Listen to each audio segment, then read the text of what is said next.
Raise your fists together. I am somebody. I may be poor, but I am somebody. Red and yellow, brown, black, and white. We're all precious in God's sight. Everybody is somebody. Stop the violence. Save the children. Stop bullying. Save the children. Hold your head high. Stick your chest out. You can make it. Keep hope alive. Keep hope alive. Keep hope alive.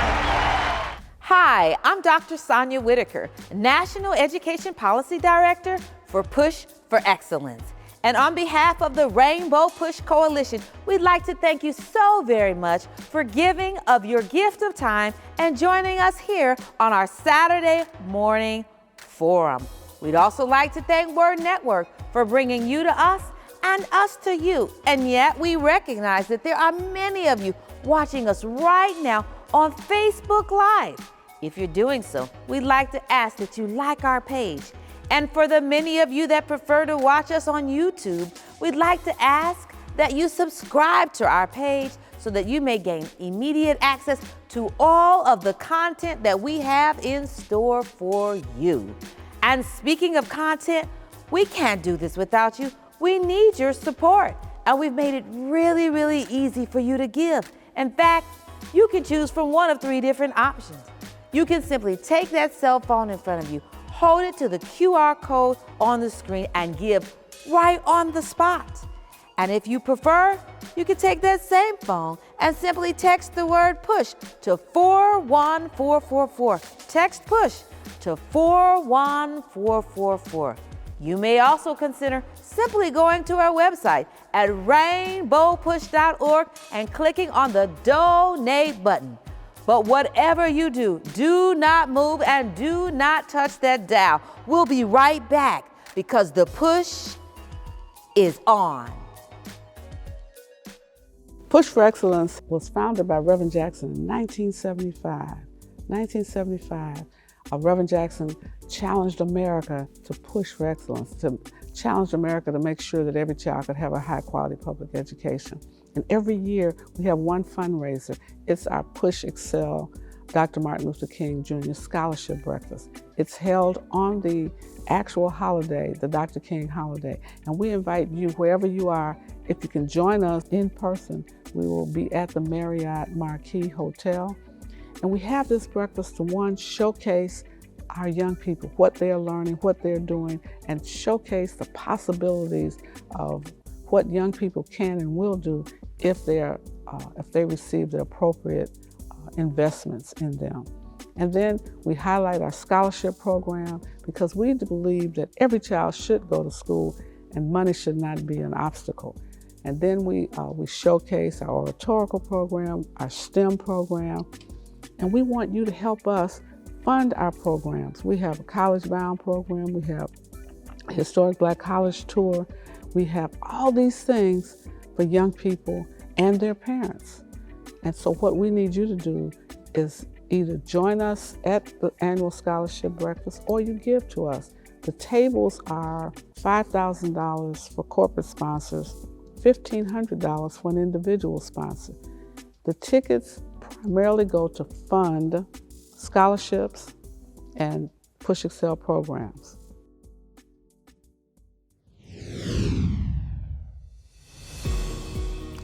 Well, welcome to Spotlight on Education. It's so much stuff happening in education, so I brought Dr. Whitaker back again so she could we need to have this dialogue about what's happening in education. We've been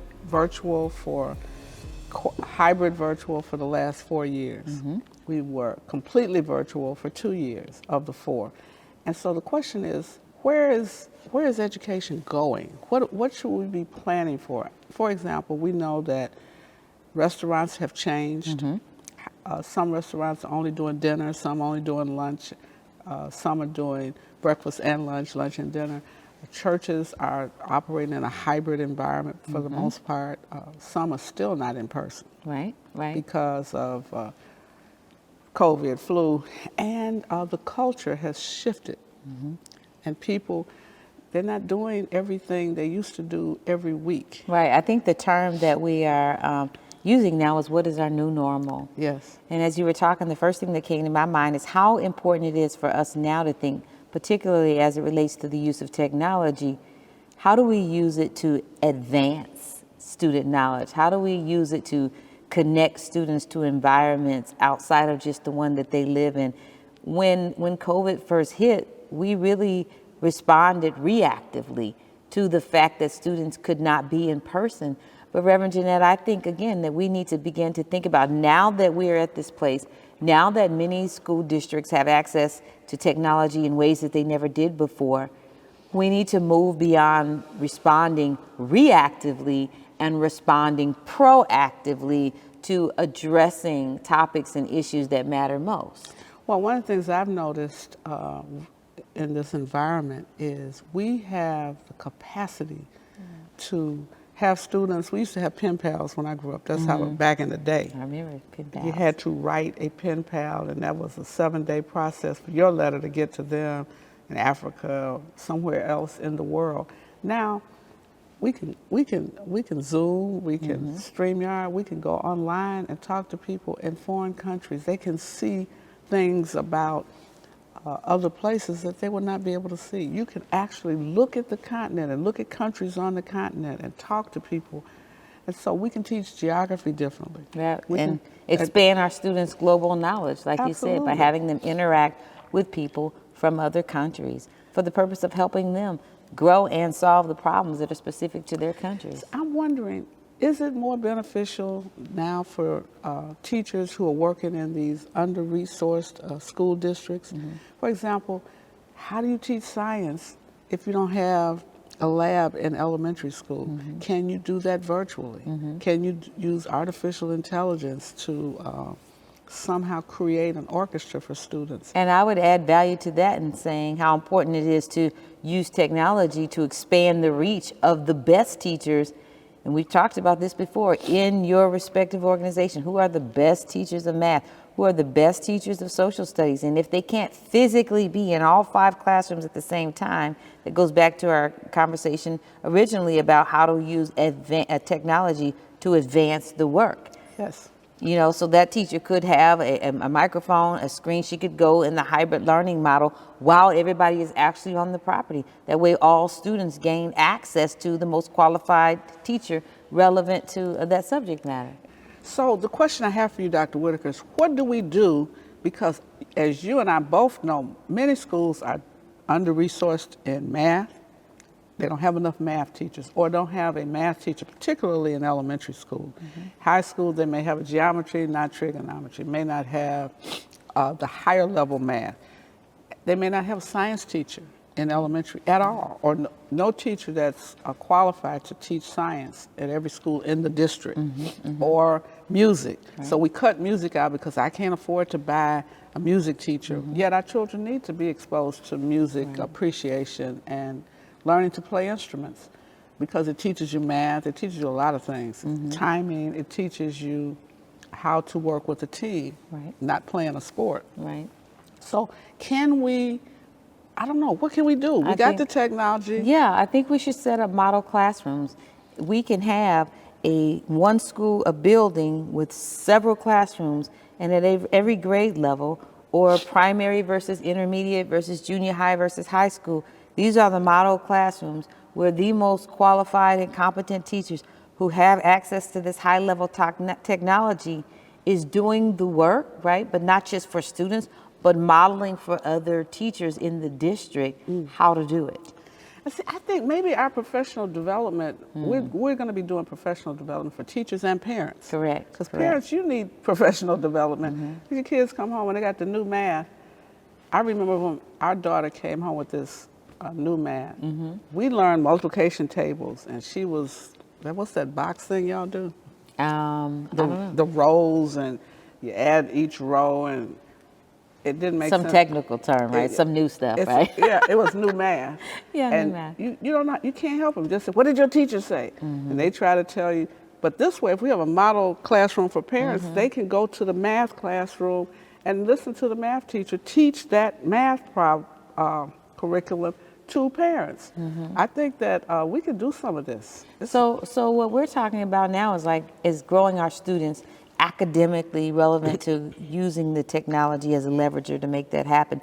But you know, the more that I think about it, and relevant to an article that you sent me in particularly, there's this conversation about not only are our students in need of demonstrating that they have academic skills, but there are what you refer to as soft skills that students need to be able to contribute and compete in this global economy. How important do you think that soft skills are, and what would you refer to as a soft skill, Reverend Jeanette? Well, they need to know how to speak correct English. Most students in foreign countries speak 2 and 3 languages fluently, English being one of them, and their native language and another one. Our students have not mastered, for the most part, any language because we wait until they're in elementary school, almost to high school. Yeah. Well, many students are never exposed to a foreign language until they reach high school. Yeah, that's true. the wrong yeah, time to maybe teach even language. junior high, but usually not sooner than that, unless they're in a dual language program or the like. Every other country, major nation in the world, their children are taught foreign languages, English being one of them, as children. So when they see snow, they learn snow in English, Spanish, or whatever their native tongue is, French, Russian, German. We have to begin to expose our children to the soft skills, speaking. Right, right. I learned to diagram sentences. I noticed that there's a generation that cannot make subject and verb agree, ever. I have went to the store. I didn't have went. I went to the store. So they don't even know how to conjugate a verb, so forth. The other thing is social media has our young people communicating with letters and codes. That's true, little short phrases Yes, and symbols. Nobody knows what that is. Right. Not in the workplace. You can't just do, what is it, Y-O-Y? Or LOL, laugh out loud. Is that laugh out loud? Yeah, did you know you did? LOL stands for laugh out loud. That's funny, So Reverend I Jeanette. couldn't figure out laugh out loud, and then I thought it was something else. Don't be sitting shorthand. If you're in the workplace, you have to learn how to communicate. Right, you in know, a it's complete interesting sentence. that you say that, because sometimes I'll look and I'll see where someone is starting to send an email as if it was a text and using some of that comfortable language on, and I have to remind people from time to time that no, this is, you know, more of a formal setting, and you should write and communicate as such. All of the social media companies will tell you, we've had meetings with them and said, what do you want the students to learn? Soft skills, how to communicate with others. I know another big one is how to work well with others. Yeah, I mean, yes. can you imagine what life would be like for us, just from school district settings all the way to the government, if adults who were children at one point actually learned skills needed to interact with people whose views were different, whose perspectives were different, whose sexual orientation, race, gender was All different different. than theirs. So I would suggest that would be a soft skill that I think it can be taught. Well, the other thing is, how do you communicate with people that you may not like? Or they may not like you, but you have to work with them. Or agree to disagree. Yeah, how do you deal with conflict? Because your supervisor says something you didn't like, you don't go get something and beat them up or blast them in social media. How do you handle conflict in the workplace? How do you handle conflict when you're not in the workplace? This whole idea of a conflict resolution is something that everybody needs to learn. I am really concerned that people are going to the workplace just shooting it up because they were angered by someone, frustrated by their own personal circumstances, and someone set them off. And sometimes we let people take us. They push every hot button we have. I went to one of the fast food restaurants one morning to get some tea, and the lady at the drive-through, she said, "You about to get on my 52nd nerve." And so I said, "Well, what? Do you have a 53rd one?" Okay.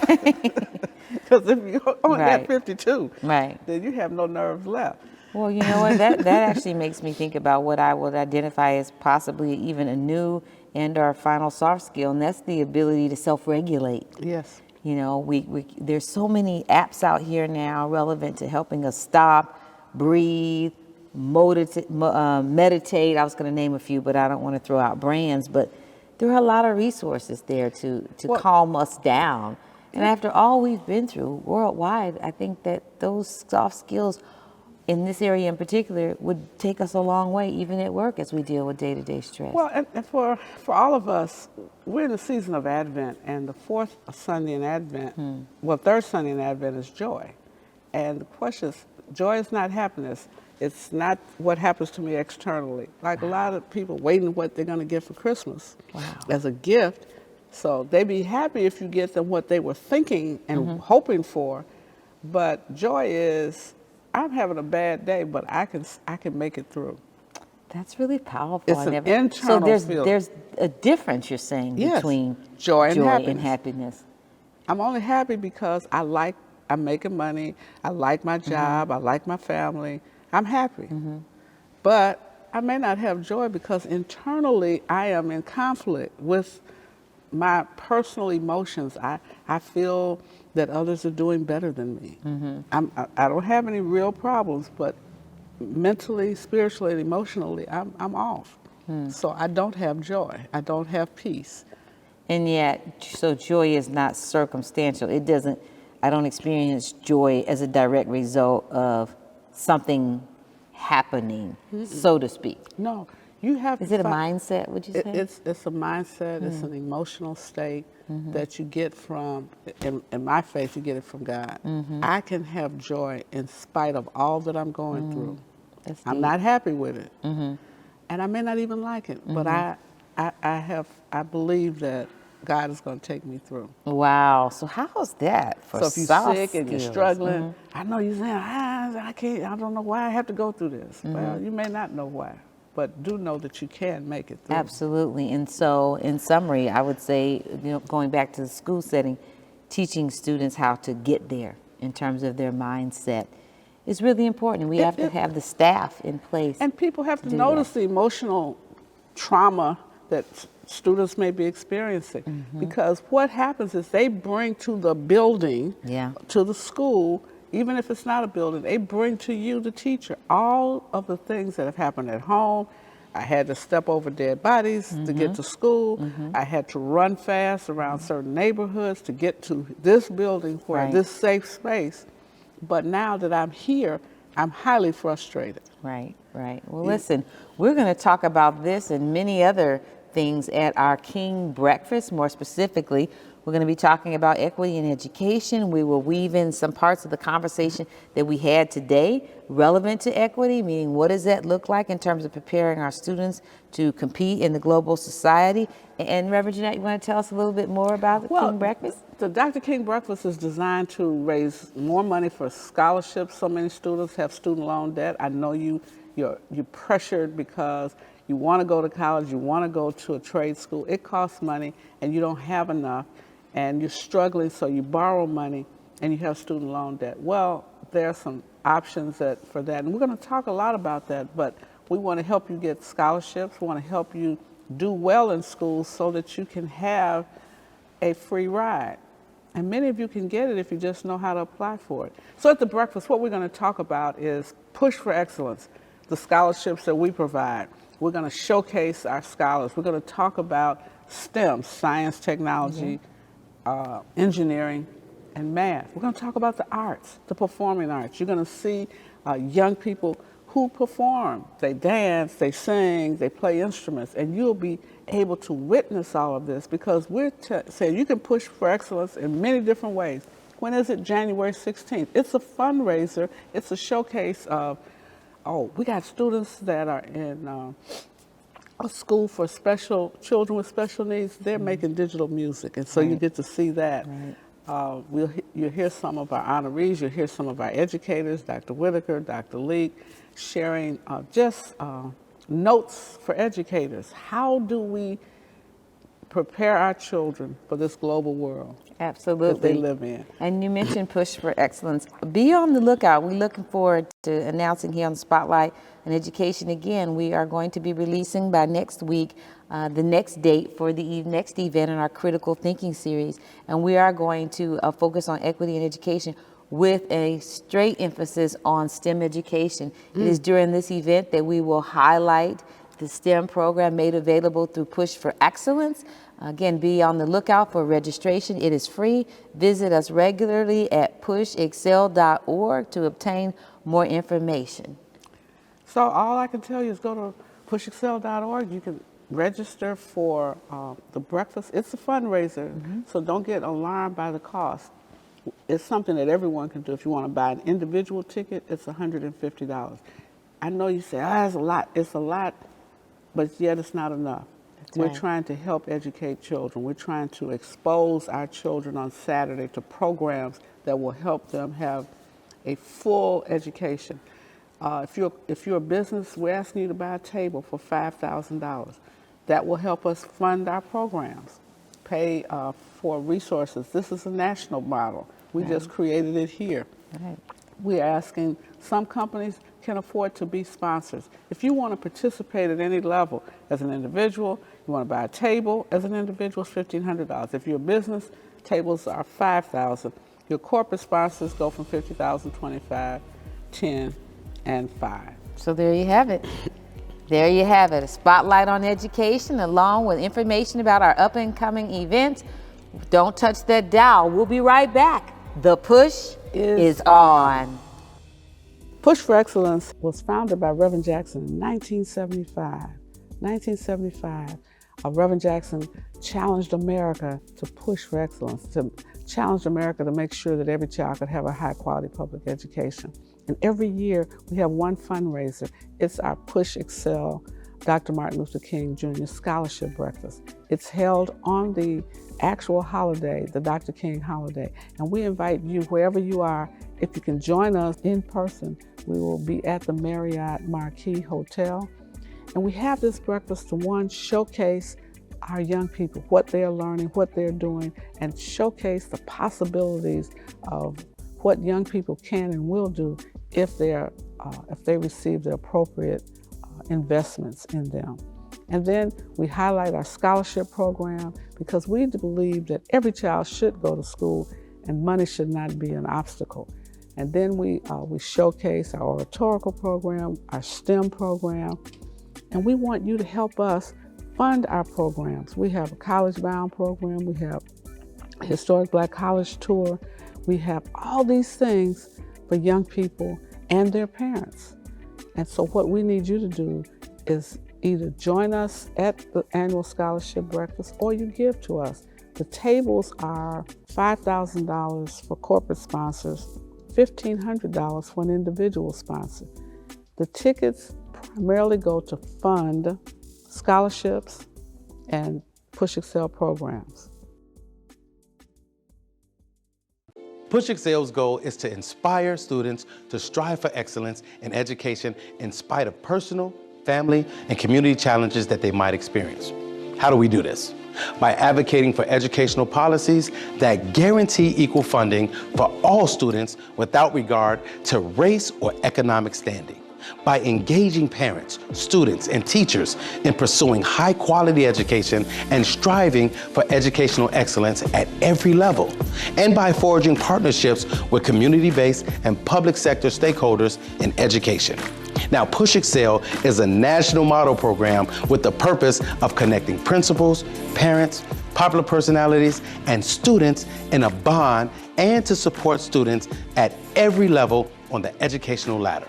Now, we want you to become a member of the Rainbow Push Coalition and Push Excel. Your annual membership can help us to change policies that impact students, colleges, and universities all around the country. So step up and sign up today. Membership is only $35, and if you're a student or a senior, $15. Just go to our website, rainbowpush.org, and push join to become a member, or push donate to support the Push Excel program. You can also text the word Push Excel, that's PUSHEXCEL, to 41444 on your cell phone, and you can give us any amount that you feel comfortable giving, or call us at 773-256-2775. Wherever you are, you can support us as we keep pushing for you. And remember to keep hope alive.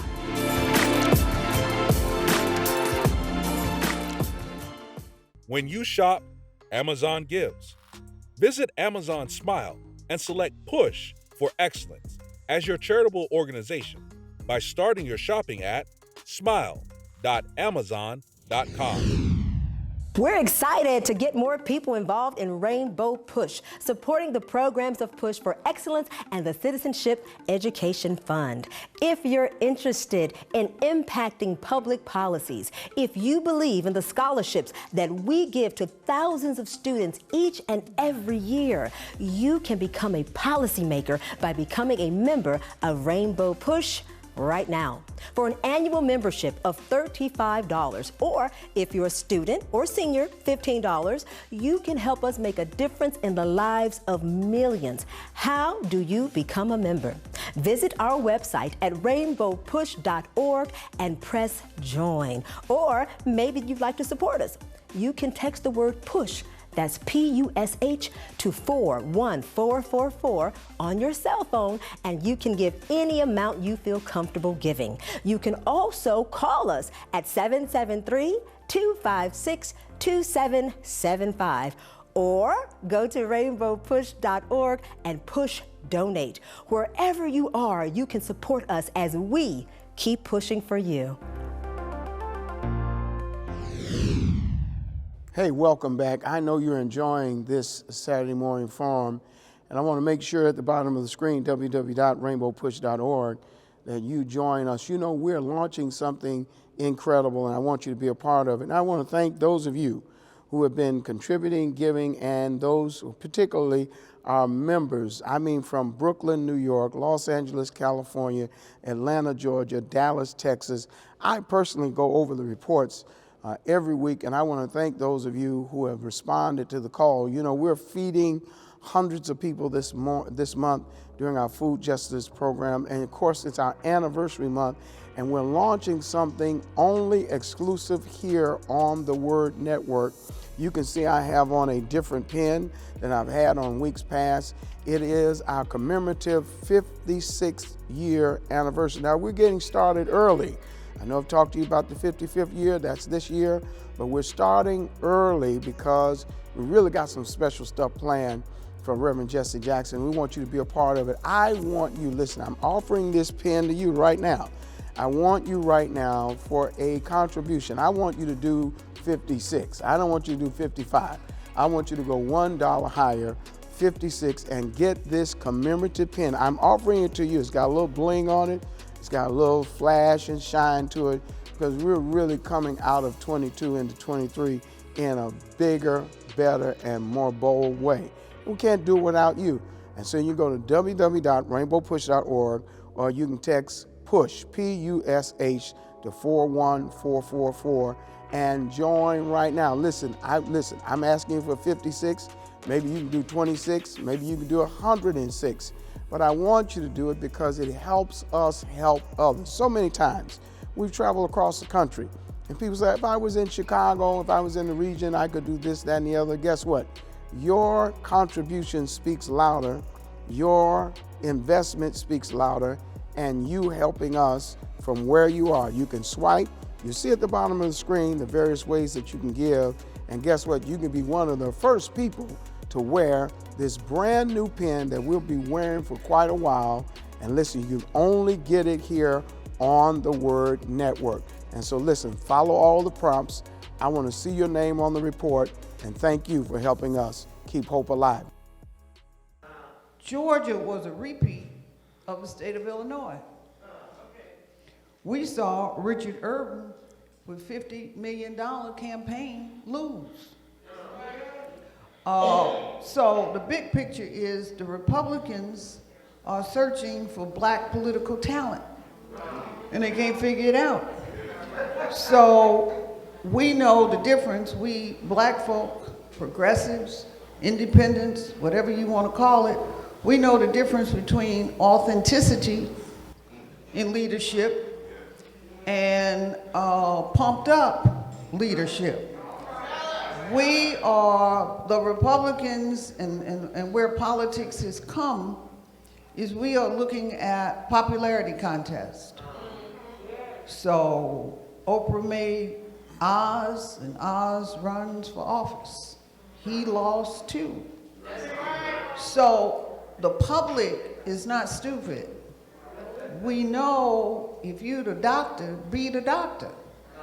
And if you're the football player, be the football player. Run your game. But when you start crossing over into the political realm, people know and are looking for the authenticity.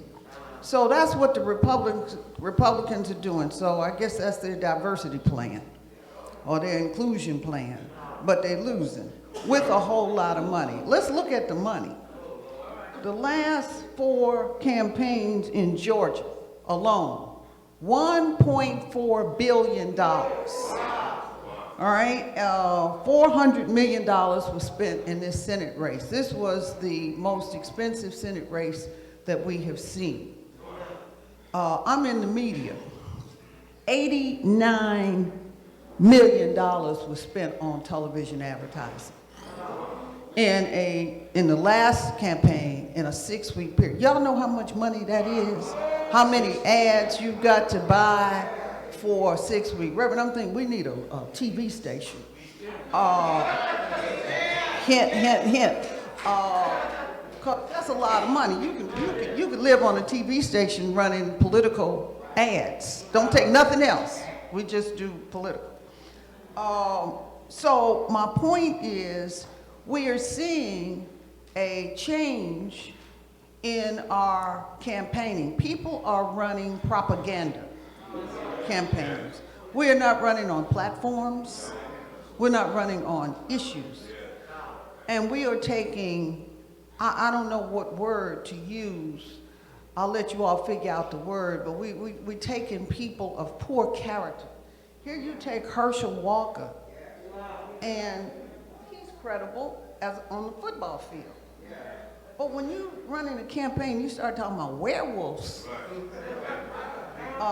And you start talking about, you don't understand the difference between an erection and an election.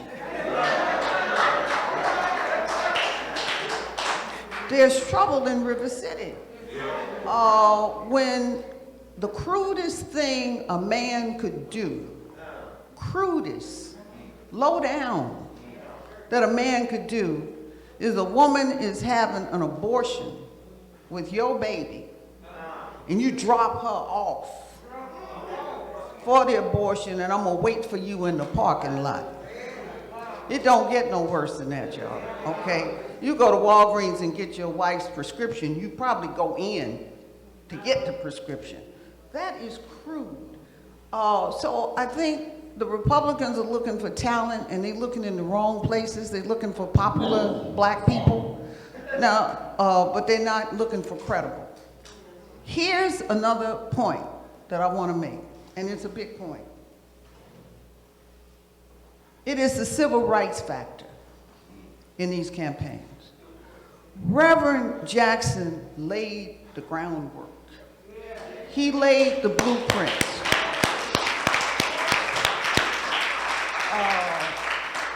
John Lewis laid the blueprint. These are leaders. See, we say leaders. If you're on Facebook, you got 10,000 people, you're a leader now. That's not what I'm talking about. I'm talking about leaders.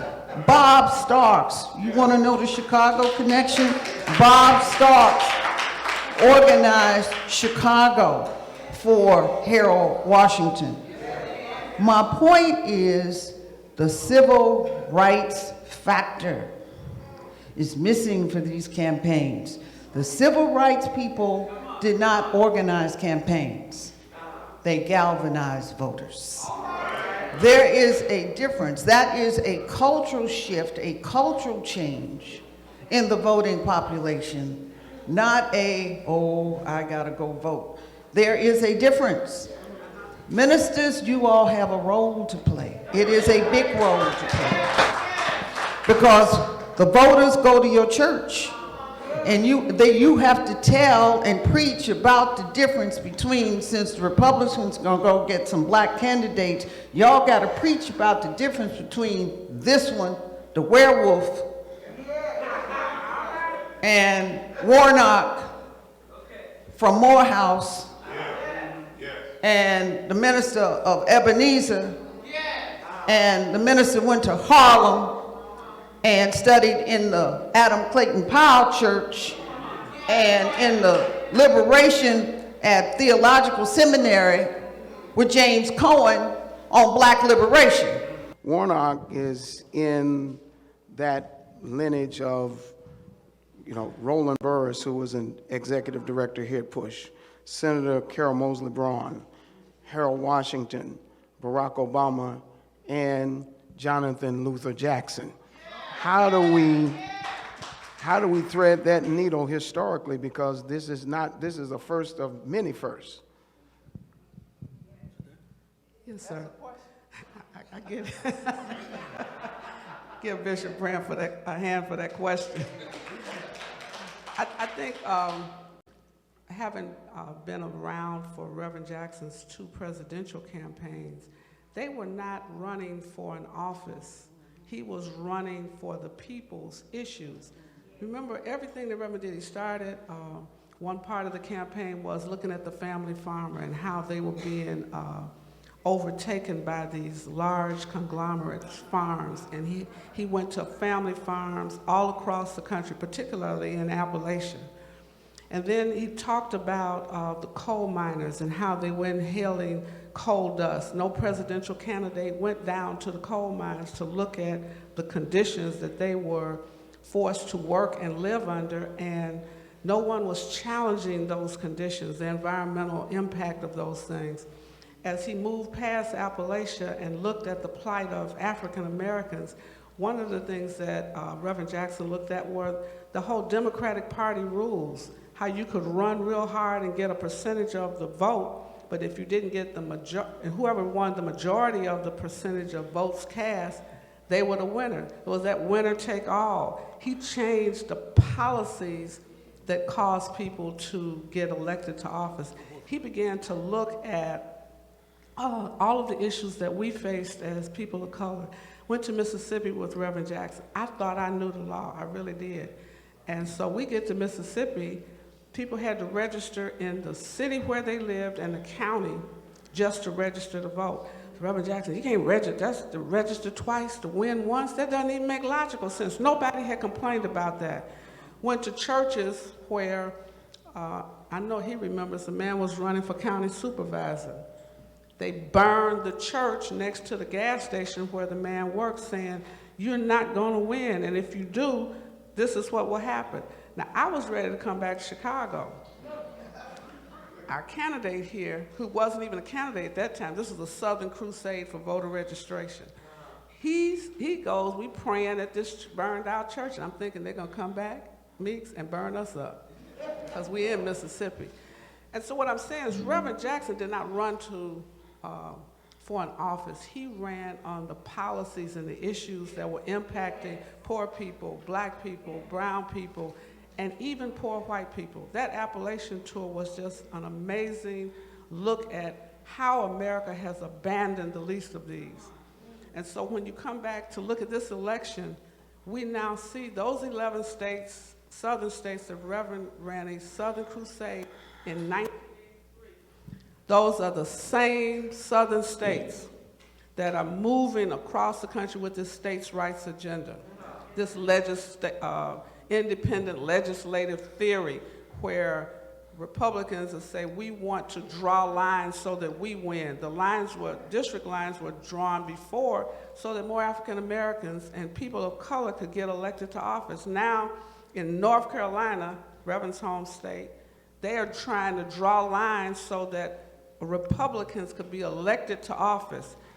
And then the Supreme Court of the state said, hold on, you can't do that, it violates the Constitution.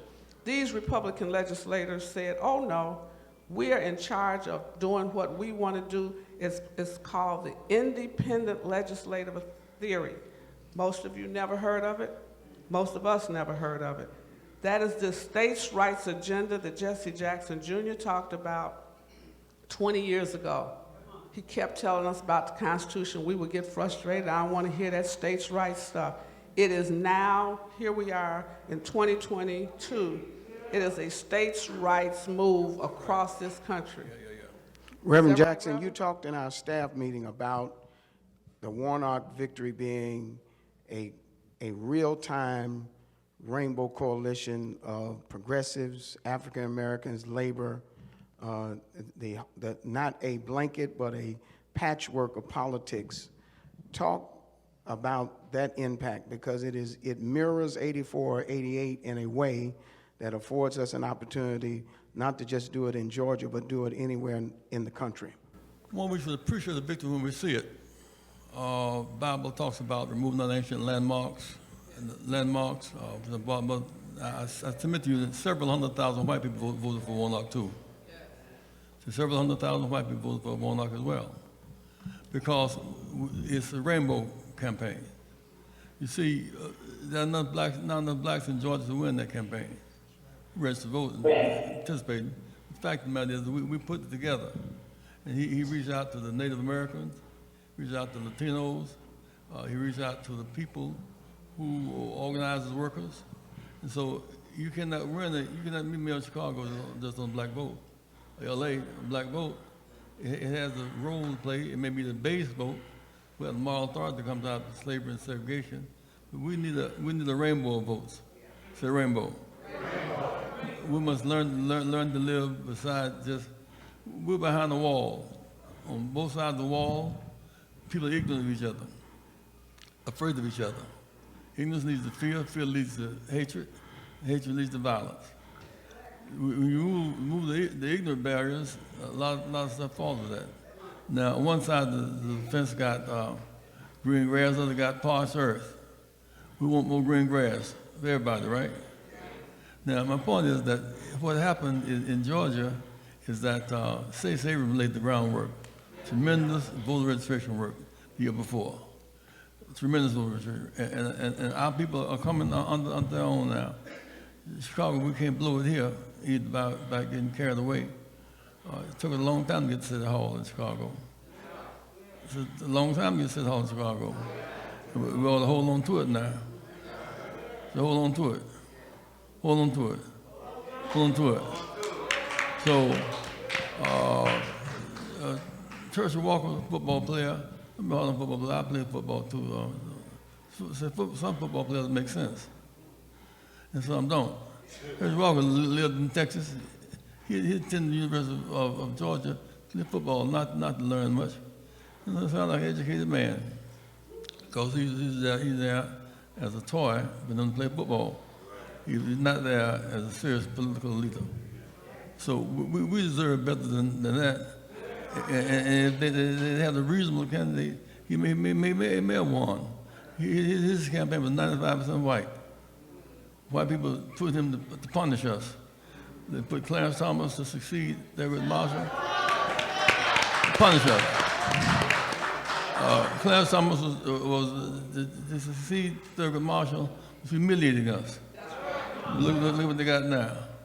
He's corrupt, and his wife is his manager. Yeah. So that we have a need. We have a need now. It seems to me, think through that black ain't enough. You must be ethical and ethnic. Ethical and ethnic. It's good to be black, but you also got to be right. I would rather lose on the right side of history than win on the wrong side of history. Everyone has to know that we owe a lot to Chicago when we talk about the victory in Georgia, because your organizations did so much. You know, we had people from Chicago when I first met with people, I would say 2 weeks before, a week before the election even started. People had been doing postcards. A lot of your Chicagoans joined the phone bank. But more importantly, when we got on the ground, we took 2 big old buses. We call them the John Lewis buses, and on those buses prominently was Rainbow Push Coalition. And everywhere we went, people clapped and hollered when they would see the buses, and they loved that. In addition, we had 21 plus fellows, young people who came from all over the country to be with us on the ground, and they were invaluable. Oh, they were so powerful. And 6 of those young people were from Chicago. So go on, Chicago. You know, you gave us so much beauty. And in fact, the coordinator of the young people was your own prior former employee, Brian McCoy. And he did a magnificent job. And so I was so proud because on the ground, folks, be very clear, without the Black organizations devoted to voting rights, there would be no victory for Warnock or anybody else Black. Georgia is one of the worst voter suppression states in the nation. Don't get it confused. Just because there's infighting between Kemp and Trump, and they wouldn't let Trump, quote, steal the election by giving him some extra votes, that doesn't mean that these people aren't anti-Black. It doesn't mean that they won't engage in very serious voter suppression of the Black vote. And what people miss is that in the Georgia midterm on November 8th, there were 1 million, hear me, 1 million I should say, absentee ballots counted. 1 million less absentee ballots counted than in previous elections. The voter suppression law passed last year in 2021 called SB 202 destroyed absentee ballots. It attacked drop boxes. It made it very hard for people to even apply for a ballot. In the past, if you were a senior or you had a disability, all you had to do was submit an application once, and you would automatically get a ballot every election. This time, because of the changes they made, you had to write each time and request your absentee ballot for every single election, and you had to accompany it with a photograph of your ID. Now, how many people listening to me right now got copy machines in their homes? How many know seniors with copying machines in their home? How many know people in low-income communities with copy machines in their homes? How many disabled people can get up and go somewhere and get a copy made when the whole point of needing an absentee ballot is because they don't have that kind of mobility, that kind of access? So I'm just telling you, as a result of this, when we looked at the racial data, when I got on the ground in Georgia, the first thing I did was look at the racial data from the November 8th election. And it was shocking because what it showed was a precipitous, horrific drop in the Black vote from what it had been in previous elections. Fulton County was down 7%. Other counties with heavy African-American populations were down 5%.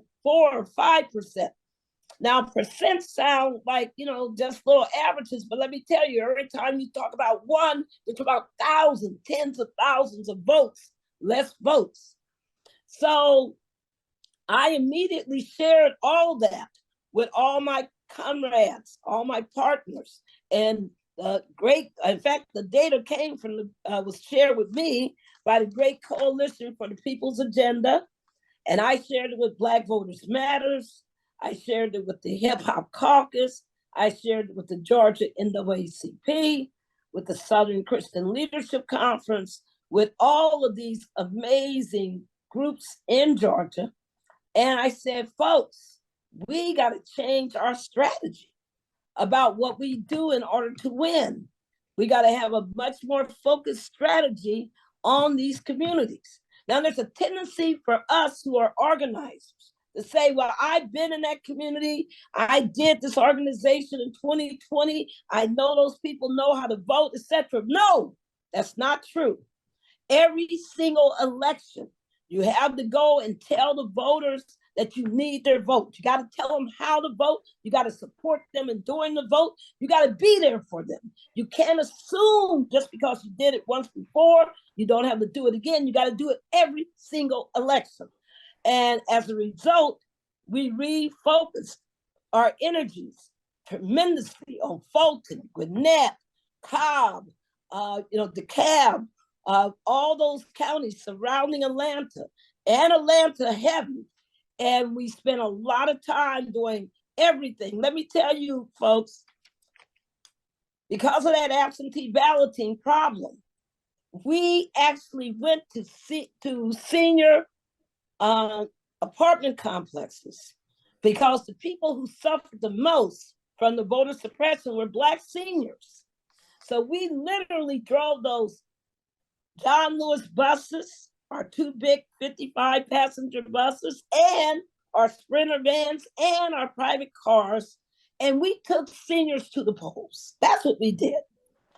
And the Georgia Coalition took hundreds of people to the polls all over the state. And people were responsive. People were burning up the lines, because studies have shown that one of the biggest barriers to African Americans voting in Georgia are rides to the polls, especially in the rural communities. Every Saturday this month, we're honoring a pastor, and one who has been with us so many years, doing so much of this work, and he's really an elder statesman. I grew up on the west side of Chicago, right down the street from his family, and didn't know that they were one in the same. His father was a tremendous leader and faith leader, and he is carrying on that legacy through the White family. He is the incredible pastor of the Victory Christian International Church. He is Apostle Carl L. White. Let's give it up for Apostle White.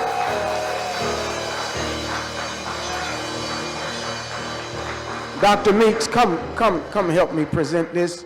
This is our Living Legend Freedom Award from Reverend Jesse Jackson. It commemorates stellar service and leadership in civil rights and social justice, keeping hope alive. Let's give it up for the Apostle Carl L. White.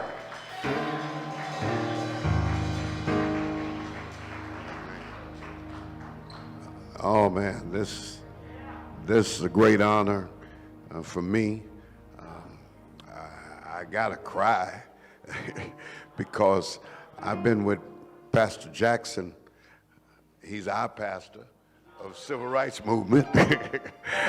And he elected me to go speak on his behalf when he ran for president at several places. And I never forget, Pastor Meeks, we got down to Galesburg, and they were having a rally at the school board.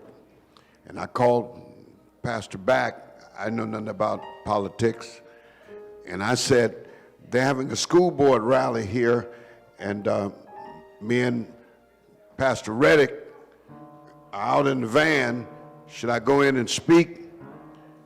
And Jeanette, he said, no, don't go in there and speak, because they're trying to pull me into local politics, and I'm running for the President of the United States. And I learned a great lesson, and he continuously taught us, sit down with us. And this man reads more newspapers than many people have ever read a book in their life. And he knows so much, he has so much knowledge, and we need to just cipher from him and learn from him. And I want to thank you and thank Bishop Grant and for allowing me this privilege to receive this. I love you, man. We're excited to get more people involved in Rainbow Push, supporting the programs of Push for Excellence and the Citizenship Education Fund. If you're interested in impacting public policies, if you believe in the scholarships that we give to thousands of students each and every year, you can become a policymaker by becoming a member of Rainbow Push right now. For an annual membership of $35, or if you're a student or senior, $15, you can help us make a difference in the lives of millions. How do you become a member? Visit our website at rainbowpush.org and press join. Or maybe you'd like to support us. You can text the word PUSH, that's PUSH, to 41444 on your cell phone, and you can give any amount you feel comfortable giving. You can also call us at 773-256-2775, or go to rainbowpush.org and push donate. Wherever you are, you can support us as we keep pushing for you. Be sure to join us on our Saturday morning forum on next Saturday. We will continue to bring great content to you. And be sure to like our Facebook page and share when you're watching live.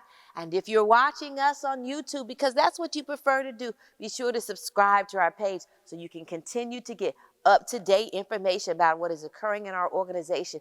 We need you. We don't just need your financial support, but we need your hands. We need your participation. So we're asking that you seriously consider joining Rainbow Push, and you can do so by going to our website at rainbowpush.org.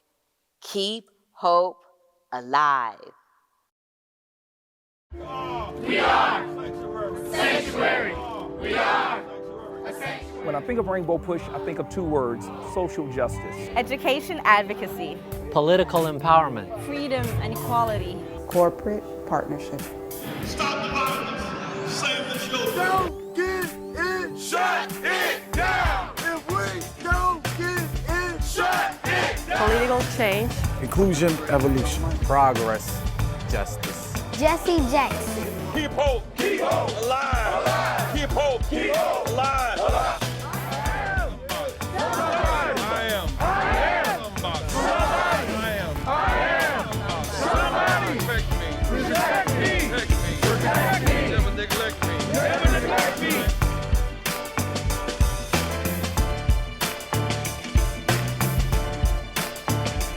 We want to be bridges to end these cultural gaps.